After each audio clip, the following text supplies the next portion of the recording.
Hello, I am Tim Hagen, and we're going to be reviewing the Atrix 2 for PhonePsycho.com. The Atrix 2 is one of the newer handsets for AT&T. It's been out about a month now or so, a month and a half.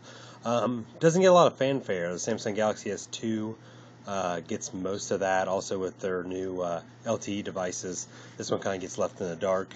This is my daily use phone, so it also has been customized a little bit. Try to put it back to some of the original options. Very fast, dual core. Doesn't use the Tegra processor anymore.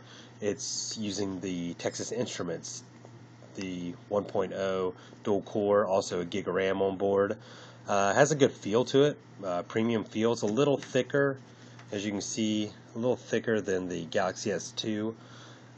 But that's not always a negative thing, because it does have a better feel to it. It's got the flat matte black, like a soft rubber touch to it. Dual LED flash, 8 megapixel like all the other ones. Front facer, which I believe is just a 0.3 megapixel camera just for your video chat, self-portraits.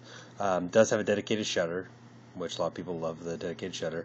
Normal volume rocker, has a nice springy power button there. Also your 3.5 millimeter headset jack. Has your speakerphone down here on the bottom.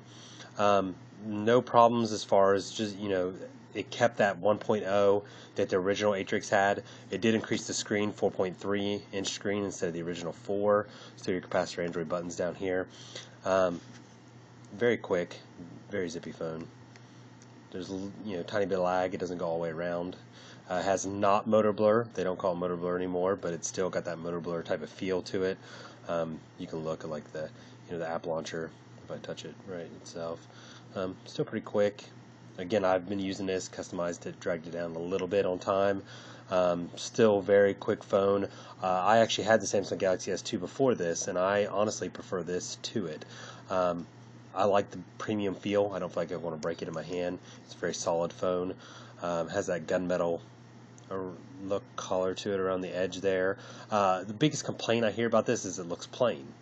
And it does. It's a plain phone. Still, it's on par with Droid Bionic. It's very similar to that. No LTE, of course, but has the HSP A+, which is the fake 4G that AT&T calls 4G, which I'm assuming they'll be phasing out since it's going to have the LTE now with their newer phones. But that's a quick review of the Motorola Atrix 2.